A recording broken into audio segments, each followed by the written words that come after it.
Hello and welcome to Housing TV News at the top of the hour, coming to you from our studios here in the nation's capital, Abuja. I am Dorcas Chia. Our top stories: Tinubu urges collaboration with police, says mistrust fuels insecurity. Nigeria's pensions assets hit 29.43 trillion naira in February.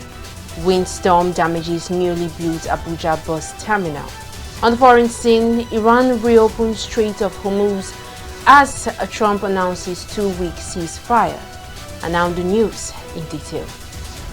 President Bola Ahmed Tinubu has urged Nigerians to work closely with the police, warning that mistrust between citizens and law enforcement could worsen insecurity. Represented by Vice President Kashim Shettima at the 2026 National Police Day in Abuja, Tinubu said security cannot be achieved by law enforcement alone and called for support from communities, civil society and the private sector. He also urged police officers to remain professional and people-oriented to build public confidence, while Inspector General of Police Olatunji Disu pledged stricter discipline and improved welfare for officers. The nation recognizes your sacrifice. The nation appreciates your service, and the nation stands with you. But let me also say, with clarity and conviction, that the responsibility entrusted to you is both sacred and immense. The authority vested in the police must always be exercised with professionalism, restraint, fairness, and fidelity to the rule of law. The uniform you wear is not a license for arbitrariness. It is a covenant of service. The badge on your chest is not an ornament of power. It is a reminder of duty. The Nigerian police force must continue to evolve into a modern, accountable, disciplined and service-oriented institution that earns not only the fear of the people, but their trust and confidence. Every life lost in service is a debt in our conscience. Every fallen officer is a call to do better, to be better, to serve better. To their families, I say this: your sacrifice is not invisible. Your pain is not ignored. Under my leadership, your loved ones will not be remembered only on ceremonies, but in the standards we uphold every single day. Moving forward, the Director General of the National Senior Citizens Center, NSCC, Omobolanle Akinyemi Obe, has praised President Bola Ahmed Tinubu's focus on inclusive governance, highlighting his commitment to supporting both elderly citizens and young Nigerians. Speaking at a media party during a prayer session for the president in Aguda, Lagos, Akinyemi Obe said Tinubu's policies aim to protect vulnerable groups while investing in the nation's future. She noted efforts to improve social welfare, health care, access, nutrition, and dignity for older persons. She also highlighted initiatives bridging generational gaps, encouraging mentorship between youth and older generations, and empowering young Nigerians through programs like the Student Loan Scheme and vocational training. Akinyemi Obe dismissed concerns about political opposition and reiterated confidence in Tinubu's leadership and Nigeria's economic recovery, emphasizing that sustained reforms and inclusive policies would help build an entrepreneurial and self-reliant society.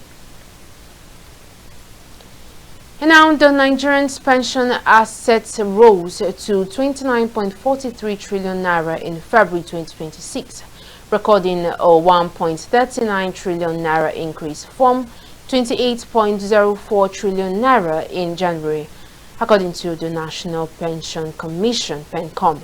The growth marks the largest monthly increase since the contributory pension scheme began over 2 decades ago, driven by fresh contributions and investment gains. Investments in domestic equities rose to 5.141 trillion naira, while total RSA membership surpassed 11.13 million.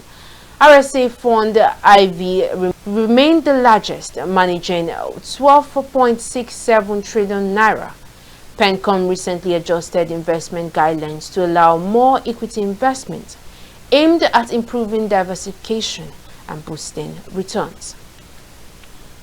The Ogun State government has dismissed claims that Gateway Air is privately controlled, insisting that the airline remains fully owned by the state. The clarification followed public concerns over the airline structure. However, the government explained that while Ogun State owns the aircraft, flight operations were outsourced to ValueJet due to its technical expertise and regulatory experience. Senior Special Assistant to the Governor on New Media, Emmanuel Joe, described the arrangement as a strategic move to ensure efficiency and sustainability during the airline's early stages. He added that the initiative launched under Governor Dapo Abiodun aims to boost connectivity, attract investment, and support economic growth, noting that the operational model aligns with global public-private partnership practices.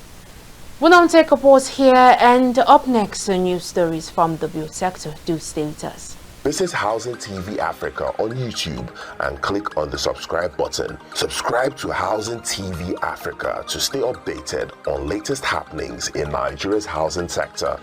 Follow our social media pages, like and share our posts. On Facebook, Housing TV Africa. On Twitter, Housing TV Africa. Instagram, Housing TV Africa. Welcome back. Glad to have you join us on Housing TV News at the now to the build sector.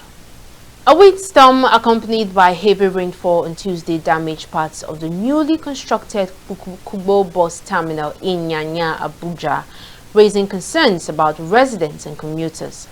The storm also affected nearby infrastructure, including the Nyanya pedestrian bridge and surrounding buildings. However, authorities confirmed that no injuries or property losses were recorded. FCT Minister Nyesom Wike has directed the deployment of security personnel and immediate repairs to restore order and ensure free flow of traffic. The incident comes amid public concern over delays in the opening of the Kugbo and Mabushi terminals, which residents say would help reduce congestion and improve transportation in satellite towns such as Nyanya and Karu. In another development, the Housing Development Advocacy Network commends FCT Minister Nyesom Wike for ordering the arrest of those responsible and seizing the property linked to the recent Abuja building collapse. HDAN described the minister's move as timely and necessary, sending a strong message against flouting building regulations. The organization stressed that all parties involved must face investigation and prosecution to ensure justice and restore confidence in Nigeria's housing sector. The network called on regulatory agencies to enforce building codes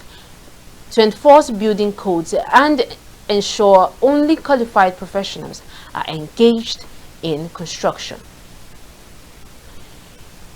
And on to the foreign scene, Iran has agreed to reopen the Strait of Hormuz after a month-long blockade that pushed global fuel prices higher.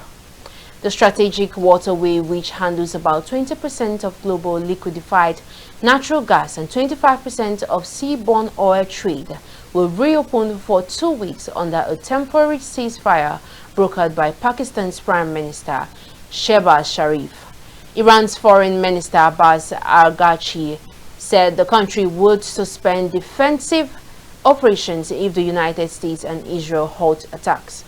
Former U.S. President Donald Trump also confirmed a 2-week suspension of military action, describing it as a double-sided ceasefire to allow negotiations for long-term peace. Iran, however, stated that the ceasefire does not signal the end of the war, noting that a final peace depends on acceptance of its 10-point proposal. And that's the much we can take on Housing TV News at the hour. But before we go, a recap of stories that made the headlines. Tinubu urges collaboration with police, says mistrust fuels insecurity. Nigeria's pensions assets hit 29.43 trillion naira in February. Windstorm damages newly built Abuja bus terminal.